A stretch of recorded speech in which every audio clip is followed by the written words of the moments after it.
बिस्मिल्लाहिर्रहमानिर्रहीम। अस्सलाम वालेकुम नाज़रीन, आप यूट्यूब चैनल देख रहे हैं। मैं इमरान खान हूँ। सबसे पहले जो है वो इमरान खान साहब के हवाले से खबर और उनकी साबिका अहलिया जमाइमा ने भी उनके बारे में एक बयान जारी किया है। उनका जो स्टेटमेंट है वो पाकिस्तान में दुनिया भर में जो है वो बहुत सारे लोग उसको पढ़ रहे हैं और उनका स्टेटमेंट मैं आपके सामने रखूंगा। लेकिन देखें, पाकिस्तान तहरीक इंसाफ ने अपने एहतजाज को मुलतवी किया था इस शर्त पे कि इमरान खान साहब के जो ज़ाती मुआलिज है उनको इजाजत दी जाएगी कि वो इमरान खान साहब से मिल लेंगे। अभी जो इसके बारे में लेटेस्ट सूरत हाल है वो आयशा अली भुट्टा साहिबा हैं पाकिस्तान तहरीक इंसाफ से। उनका ट्वीट मैं आपको पढ़ के सुना दूंगा तो आपको आइडिया हो जाएगा कि पाकिस्तान तहरीक इंसाफ के साथ किस किस्म की सूरत हाल हुई है। डॉक्टर आसिम यूसुफ कल एयरपोर्ट से सीधा अडियाला जेल इमरान खान से मुलाकात के लिए गए। जेल इंतजामिया ने मगरिब तक इंतजार करने के बाद इनकार कर दिया। आज डॉक्टर आसिम को 2:30 बजे मुलाकात का वक्त दिया गया। डॉक्टर आसिम यूसुफ 12:30 बजे जेल पहुंच गए। आज भी मगरिब तक इंतजार करवाने के बाद इनकार कर दिया गया। तो डॉक्टर साहब इतलात के मुताबिक वापस चले गए हैं। पाकिस्तान तहरीक इंसाफ हुकूमत से अपना मुतालबा मनवाने में नाकाम रही है और ये पाकिस्तान तहरीक इंसाफ के साथ एक तरह का धोखा है। धोखा कैसे है, जरा इसको आप समझिए कि पाकिस्तान तहरीक इंसाफ को लगातार जो है ना उनके मुतालबात में कमी करने की कोशिश की जा रही है।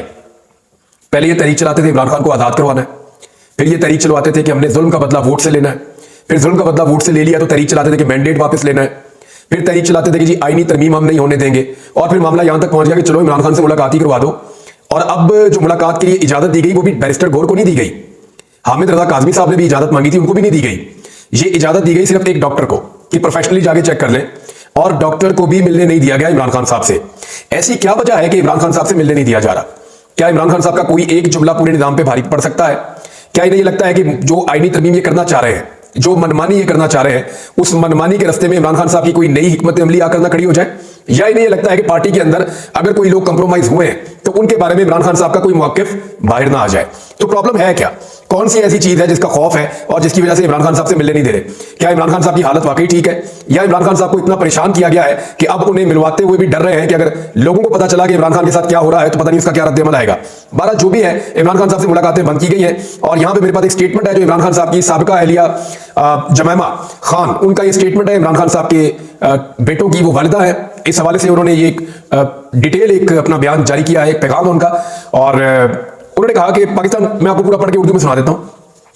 पाकिस्तान तहरीक इंसाफ के बानी चेयरमैन इमरान खान की साबिका अहलिया जमाइमा गोल्डस्मिथ ने पाकिस्तानी हुकाम पर इमरान खान को कैद तन्हाई में रखने का इल्जाम आयद करते हुए कहा है कि कई दिनों से उनके बेटों को इमरान खान से टेलीफोन पर बात करने की पाबंदी लगा दी गई है और उनकी सेहत के हवाले से काफी तशवीश पैदा हो गई है। गुज़िश्ता चंद दिनों से मेरे बेटों के वालिद इमरान खान के जेल में इलाज के हवाले से सीरियस और तशवीशनाक सूरत हाल सामने आई है। पाकिस्तानी हुकाम की जानिब से इनके अहले खाना और उनके वकला को उनसे मिलने नहीं दिया जा रहा। इमरान खान से मुताल्लिक तमाम अदालती समाअतें भी मुलतवी कर दी गई हैं। उनसे मिलने पर पाबंदी के अलावा अदालती हुक्म की खिलाफ वर्जी करते हुए इनके बेटों सलमान और कासिम खान को हफ्तावार टेलीफोन कॉल की जो एक इजाजत होती थी वो भी 10 सितंबर से उसके ऊपर पाबंदी लग गई है। हमें इतलात मौसूल हुई है कि हुकाम ने अब उनके सेल की लाइटें भी बंद कर दी हैं और बिजली भी बंद कर दी है और उन्हें अब किसी भी वक्त अपने जेल सेल से बाहर निकलने की इजाजत नहीं दी जा रही। जमाइमा खान ने दावा किया कि जेल के बावर्ची को भी छुट्टी पर भेज दिया गया है। अब वो मुकम्मल तौर पर अलग थलग है, कैद तन्हाई में है, उनके बोलने पर भी पाबंदी है और उनका बैरूनी दुनिया से कोई राब्ता नहीं है। जमाइमा के मुताबिक उनके वकील उनकी हिफाजत और सेहत से मुताल्लिक फिक्रमंद है। ये इकदाम इमरान खान के अहले खाना के साथ साथ उनकी पार्टी पाकिस्तान तहरीक इंसाफ के अरकान और हामियों को मुसलसल निशाना बनाने के तनाजुर में सामने आए हैं ताकि इन्हें और पाकिस्तान में तमाम हिज़्ब इख्तिलाफ को खामोश कराया जा सके। जमाइमा ने मजीद लिखा कि इमरान खान के भतीजे हसन न्यादी जो एक आम शहरी हैं, अगस्त 2023 से फौजी तहवील में है। अभी हाल ही में इमरान खान की बहनों उज़मा और अलीमा खान को भी गिरफ्तार किया गया है क्योंकि वो पुरअमन तरीके से एक मुजाहरे में शरीक हुई थी और उन्हें इस वक्त जेल में रखा गया है। हालांकि उनकी कैद की कोई मुनासिब या कानूनी बुनियाद मौजूद नहीं है। रवां साल जून में अक़वाम मुत्तहिदा के वर्किंग ग्रुप बराए मावराए कानून हिरासत ने भी कहा था कि इमरान खान को गैर कानूनी और मनमाने तरीके से हिरासत में रखा गया है। उन्होंने इनकी फौरी रिहाई का मुतालबा किया था अक़वाम मुत्तहिदा ने। जमाइमा ने लिखा कि हम फौरी तौर पर इमरान खान, उनकी बहनों और भतीजे की रिहाई के साथ साथ उनके बेटों का अपने वालिद के साथ राब्ता दोबारा कायम करने का मुतालबा कर रहे हैं ताकि उन्हें बराह रास्त यकीन दहानी करवाई जा सके कि वो सेहतमंद हैं और उनके साथ बदसलूकी नहीं की जा रही। ये जी जमाइमा का एक स्टेटमेंट है इमरान खान साहब के बारे में। उनकी साबिका अहलिया है, उनके बेटों की वालिदा है। इस हैसियत से उन्होंने अपना ये स्टेटमेंट दिया है और सूरत हाल अब आप समझ लें कि कहां पहुंच गई है। पाकिस्तान तहरीक इंसाफ के कुछ हल्के कह रहे हैं कि तहरीक इंसाफ दोबारा एहतजाज की तरफ जाएगी, लेकिन जो बेसिक रीजन था ना एहतजाज का, वो सबको याद रखना चाहिए। जो इमरान खान साहब ने पाकिस्तान तहरीक इंसाफ को एहतजाज के लिए कहा था, उनको ये नहीं कहा था कि मुझे जेल से बाहर निकालो, ये भी नहीं कहा था कि मेरे से मुलाकातें करवाओ, ये भी नहीं कहा था कि मैं सख्तियों से तंग आ गया हूं। इमरान खान साहब ने कहा था कि आईनी तरमीम आपने किसी सूरत नहीं होने देनी। अगर इस जाली 47 फार्म के ऊपर बनी हुई असेंबली ने ये मनमानी आईनी तरमीम कर ली तो पाकिस्तान वहां पहुंच जाएगा जहां से हम 10 साल नहीं निकल सकेंगे। इमरान खान साहब को आइडिया है कि ये इमरान खान साहब की अपनी जिंदगी और पाकिस्तान तरीके इंसाफ की सियासत और पाकिस्तान में जितने भी लोग आजादी धारे राय के लिए आवाज उठाते हैं या जितने भी लोग इंसानी हुकूक के लिए आवाज उठाते हैं, ये उन सबके डेथ वारंट के ऊपर साइन कर देगी ये आईनी तरमीम। लिहाजा इमरान खान साहब आईनी तरमीम रोकना चाहते हैं। आईनी तरमीम में मामला कहां तक पहुंचे हैं ये मैं आपको बता देता हूं। फजलुर रहमान साहब ने तो बहुत क्लियर कह दिया कि जनाब हमारे मुसव्वदे के मुताबिक आईनी तरमीम होगी, वरना होगी ही नहीं। एक तो फजलुर रहमान साहब जरा इसको क्लियर कर दे। फजलुर रहमान साहब को ये समझ आ गई है कि सोशल मीडिया का दौर है, जरा खेलते हैं, तो वो जानबूझकर ऐसा लगता है ऐसे स्टेटमेंट बीच में दे देते हैं जिनसे कोई गुंजाइश पैदा हो जाती है। दूसरा, इलेक्ट्रॉनिक मीडिया पर जानबूझकर ऐसे स्टेटमेंट फजलुर रहमान साहब के तोड़ मरोड़ के या जराए के हवाले से ऐसी खबरें चलाई जाती हैं कि शायद फजलुर रहमान साहब के साथ कोई लेन देन हो रहा है। यानी बहुत सारे आपको सहाफी एंकर मिलेंगे जो कहेंगे जी इस वक्त लेन देन चल रहा है, फजलुर रहमान को ये मिलने वाला है, वो मिलने वाला है, और इसके ऊपर कोई तरदीद भी नहीं आती, ना हुकूमत की तरफ से आती है ना फजलुर रहमान की तरफ से आती है। वजह यह है कि सब इस सिचुएशन को एंजॉय कर रहे हैं। फजलुर रहमान साहब को पता है कि जितना ज्यादा ये मसला लटकेगा उतना ज्यादा मैं डिस्कस होऊंगा। अगर मैं क्लैरिटी के साथ एक तरफ आकर खड़ा हो जाऊंगा तो डिस्कशन बंद हो जाएगी। तो फजलुर रहमान साहब खबरों में रहना खूब जानते हैं और वो कोई ना कोई स्टेटमेंट या कोई ना कोई ऐसा रास्ता देते रहते हैं जिससे कोई बातचीत होती रहे। हालांकि फजलुर रहमान साहब का जो उसूली मौकिफ था, जो मुझे सबसे ज्यादा बेहतर लगा, वो यही था कि जनाब जाली असेंबली है तो ये आईनी तरमीम कैसे कर सकती है, हम तो जाली असेंबली को आईनी तरमीम नहीं करने देंगे। लेकिन उसके बावजूद उन्होंने सबको एंगेज करके रखा हुआ है और कुछ ना कुछ करके फजलुर रहमान साहब एंगेजमेंट में रहते हैं। जो वकला इत्तेहाद है उनकी जानिब से एक के बाद एक स्टेटमेंट्स आते हैं। अली अहमद कुर्द का स्टेटमेंट हमने देखा, बड़ा हैवी स्टेटमेंट था, वो मैं आपको पढ़ के भी सुना दूंगा। लेकिन फहीम सिद्दीकी साहब का जो स्टेटमेंट है उन्होंने 3 चीजें बताई हैं आईनी तरमीम के हवाले से और कादी फायद ईसा साहब के हवाले से कि इस सारे बहरान को कादी फायद ईसा खत्म कर सकते हैं अगर चाहें तो। यानी इस वक्त कादी फायद ईसा इस कैपेसिटी में है कि जितना बहरान पाकिस्तान में पैदा हो चुका है इस सारे बहरान को खत्म कर दें। कैसे खत्म कर सकते हैं? उन्होंने कहा नंबर 1, 10 दिन रह गए हैं कादी साहब आपके जाने में, तो जब 10 दिन आपके रह गए हैं तो जाके चैम्बर वर्क करें। आप क्यों बेंच बना के केसेस सुन रहे हैं? आप क्यों केसेस का हिस्सा बन रहे हैं? आप क्यों सुनना चाहते हैं केसेस को? दूसरा, उन्होंने कहा कि 100 मोटो आप ले लें और नोटिफिकेशन करवाएं आने वाले चीफ जस्टिस का। 10 दिन रह गए हैं, आने वाले चीफ जस्टिस मंसूर अली शाह साहब का नोटिफिकेशन ही नहीं हो रहा, तो जब तक नोटिफिकेशन नहीं होगा तब तक ये बहरान वाली कैफियत रहेगी। तो 100 मोटो लेकर उनका नोटिफिकेशन करवाएं हुकूमत से, और आपका तो खाना भी अब आपको नहीं मिलेगा। उन्होंने ये भी कहा कि जो एक आखिरी खाना मिलता होता है वो भी अब आपको नहीं मिलेगा।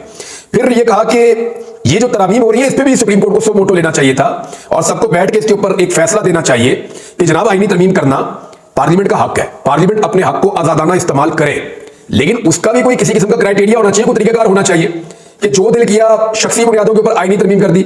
यानी अगर आप इस आईनी तरमीम को देखें तो इसमें सिर्फ बुनियादी इंसानी हुकूक को मुअत्तल करके, फारग करके फौजी अदालतों को लाकर एक तरीके से एस्टेब्लिशमेंट की मदद की जा रही है, और दूसरी जानिब इस आईनी तरमीम के जरिए से अगर ये आईनी तरमीम हो जाती है तो फर्द वाहिद को एक्सटेंशन देने की कोशिश की जा रही है और फ्यूचर में इस प्रेसिडेंट को इस्तेमाल किया जाएगा अपने फायदे के लिए, अपनी हुकूमत बचाने के लिए ये कर रहे हैं। अब आईनी तरमीम के लिए नंबर पूरे हो रहे हैं। मैंने आपको बताया था कि हुकूमत और हुकूमत के सहूलतकार बहुत जोर लगा रहे हैं, बड़ी कोशिश कर रहे हैं कि नंबर पूरे हो जाए।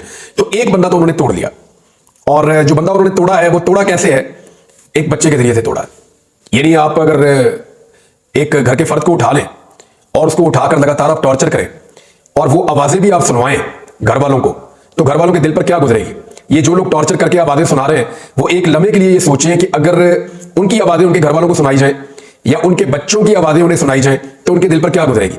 एक मजबूर बाप से एक आईनी तरमीम के लिए वोट लेने की खातिर उसके बच्चे के साथ जो जुल्म किया गया, उसके बाद एक आदमी को तोड़ दिया तो क्या तोड़ा? फतह किया तो क्या फतह किया? यानी ये क्या फतह किया आपने? यानी ये कोई कश्मीर तो नहीं फतह हो गया ना? एक बाप को फतह कर लिया आपने बेटे को मार मार के, मां को फतह कर लिया बेटे को मार मार के, तो ये कोई फतह नहीं है। बहरहाल ये एक बंदा जो है वो टूटा है, लेकिन अभी भी वहां गुंजाइश बाकी है और ये गेम एकदम पलट जाएगी। ये मैं आपको बता रहा हूं, जब ये पलटेगी गेम तो एकदम पलट जाएगी, कोई सोच भी नहीं सकेगा कि हुआ क्या है। अजीमुद्दीन लखवी साहब ने स्टेटमेंट दिया, शफकत ऐवान साहब ने भी दोबारा स्टेटमेंट दिया, और उन दोनों ने एक बात कही है। उन्होंने कहा जी हम 25 से 30 बंदे हैं खैबर पख्तूनख्वा में, और हम अपने अलग अलग जगहों पे और कुछ इकट्ठी जगहों पे हमने अपने आप को खुद महफूज किया हुआ है। हमें खतरा है पंजाब के अंदर। जब हम अपने सूबे में जाते हैं पंजाब में तो हमारे घर तोड़ते हैं, हमारे घरों पे छापे मारते हैं, हमें अगवा किया जाता है, हमें रुसवा किया जाता है, हमारे खानदानों को, हमारी प्रॉपर्टीज को नुकसान पहुंचाया जा रहा है। तो उज़्मा बुखारी को बाकायदा मुखातिब करते हुए उनके प्रोपेगेंडे का इन्होंने जवाब दिया।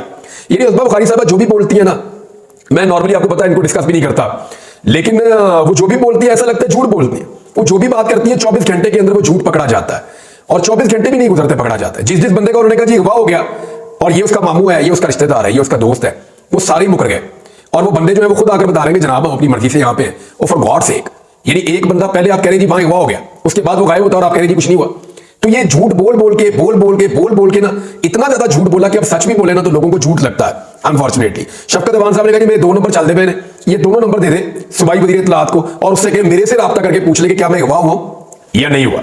यानी वो खुद कह रहा है कि मैं अगवा हुआ ही नहीं, मैं मौजूद हूं, तो हाउ कैन यू से कि मैं अगवा हो गया हूं। तो अब एक एक करके जो एमएनए वो बता रहे हैं, और मुझे बहुत सारे एमएनए ने खुद फोन किए, उन्होंने वो फोन करके बताते हैं कि हमारी ये चीज तोड़ दी, हमारा ये नुकसान कर दिया, हमारा ये नुकसान कर दिया, हमारे साथ ये हो गया। वो बेचारे सारे अपनी अपनी मुसीबतें और मुश्किलात बता रहे हैं, लेकिन वोट पूरे नहीं हो रहे। मैं आपको फिर बता रहा हूं, फजलुर रहमान के बगैर वोट पूरे नहीं हो रहे। ये एक आधा एमएनए तोड़ देंगे, दो और तोड़ देंगे, ये 220 तक भी नहीं पहुंच सकेंगे। जितने एमएनए डट गए हैं ना, वो खड़े हो गए अपनी गैरत के लिए एमएनए, और अपनी नस्लों की सियासत के लिए, और अपनी आने वाली नस्लों की इज्जत के लिए वो खड़े हो गए। इस पाकिस्तान के परचम और पाकिस्तान के आइन की सरबुलंदी के लिए वो खड़े हो गए। तो ये जितने एमएनए खड़े हो गए हैं, ये जिनसे मेरी बात होती है, मुझे तो वो टूटते हुए दिखाई नहीं दे रहे। और आदिल बजवी अगर वो खड़ा हो गया ना, तो फिर तो कोई भी खड़ा हो सकता है। यानी वो कोयटा में है, बलूचिस्तान का रहने वाला, कोयटा के अंदर कारोबार वहां, जायदाद वहां, फैमिली वहां, कितना प्रेशर होगा आप सोच भी नहीं सकते। ये आदमी खड़ा हो गया ना, तो फिर तो मसला ही कोई नहीं, फिर तो कोई भी खड़ा हो सकता है।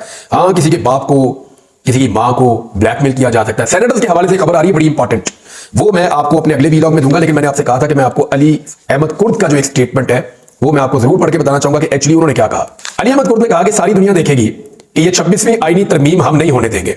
किसी का बाप भी ये तरमीम नहीं कर सकता, कोई बड़ी से बड़ी ताकत भी नहीं कर सकती। वो एस्टेब्लिशमेंट जिसने पर्दों के पीछे ड्राफ्ट बनाया, जिसने तरमीमी बिल तहरीर किया है, वो भी इसको पास नहीं करवा सकता। ये अली अहमद कुर्द साहब ने कहा। एक और स्टेटमेंट है उनका, उन्होंने कहा कि कादी फायद ईसा, चौधरी इफ्तिखार, जमाल खान मंदोखेल, नईम अख्तर अफगान, इनमें से कोई भी जज कहलाने के काबिल नहीं है। ये जजेस बलूचिस्तान से गए हैं, तो इसलिए वो तनकीद कर रहे थे। बहरहाल हैं तो वो सुप्रीम कोर्ट ऑफ पाकिस्तान के जजेस, लेकिन उनके कंडक्ट के ऊपर जो है वो वकला अब एतराज कर रहे हैं और परेशानी का इजहार कर रहे हैं। 18 अक्टूबर को कौमी असम्बली का इजलास जो है वो तलब किया गया है। पाकिस्तान पीपल्स पार्टी का जलसा भी है हैदराबाद में, तो ऐसा लगता है कि 19, 20, 21, 22 कोशिश की जाएगी। लेकिन अभी तक जब मैं आपसे बात कर रहा हूं, नंबर पूरे नहीं हुए, अभी तक नंबर पूरे नहीं हुए। बिलावल ने एक बात कही, उन्होंने कहा हमें अवाम ने मैंडेट दिया था आईनी अदालत बनाने के लिए। मुझे कोई भी अपने मंशूर के अंदर आईनी अदालत का लफ्ज दिखा देना, तो मैं इनका मुकदमा खुद लड़ना शुरू कर दूंगा। ना पीपल्स पार्टी के, ना पीएमएल के, ना एमक्यूएम के, किसी के मंशूर के अंदर आईनी अदालतों के क्याम का कोई तस्करा ही नहीं है।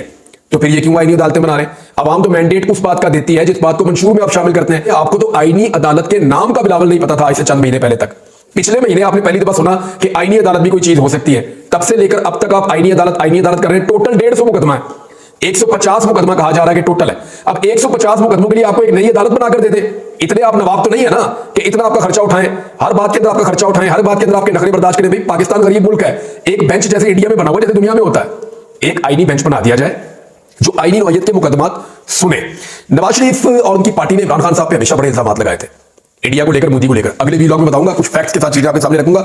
लेकिन ये जो वाकया लाहौर में मुबैना तौर पर रिपोर्ट हुआ, जिसके बारे में गवर्नमेंट कह रही है कि वाकया हुआ ही नहीं, किसी बच्ची की तरह कोई ज्यादती नहीं हुई। दूसरी तरफ जो बच्चे हैं वो लगातार यही कह रहे हैं कि एक ज्यादती का वाकया हुआ है, जो बड़ा अनफॉर्चुनेट है। वजीर तालीम जो है वो एक स्टेटमेंट दे रहे हैं, गवर्नर जो है वो भी एक स्टेटमेंट दे रहे हैं, बाकी इंफॉर्मेशन मिनिस्टर और पुलिस जो है वो दूसरी तरफ की स्टेटमेंट दे रही है, कॉलेज इंतजामिया एक अलग स्टेटमेंट दे रही है। तो एक अजीब चूचू का मुरब्बा हो गया। लेकिन इस सारी सूरत हाल में आप, ये तो इन्वेस्टिगेशन होगी, ये बात छुपेगी नहीं। और वैसे भी मैं आपको एक बात बताऊं, कौन फैमिली होगी जिनके बच्चे के साथ ज्यादती हो और वो आकर बताएं कि जनाब ये बच्चा और ये ज्यादती हुई है? फॉर गॉड से, ये चाहते क्या है? ये किसी का मजाक उड़ाना चाहते हैं, किसी को निशानी इबरत बनाना चाहते हैं, किसी की जिंदगी तबाह करना चाहते हैं। सवाल यह है कि इसको मिस हैंडल किसने किया? बड़ा सवाल यह है कि ये तो दूध पिलाने के दावेदार थे, इन्होंने तो बच्चों का खून पी लिया। कितने बच्चे जख्मी हुए हैं? ये जो एहतजाज है इसका दायरा वसी होता जा रहा है। पहले ये लाहौर के एक कॉलेज में हुआ, फिर बाकी कॉलेजेस में फैल गया।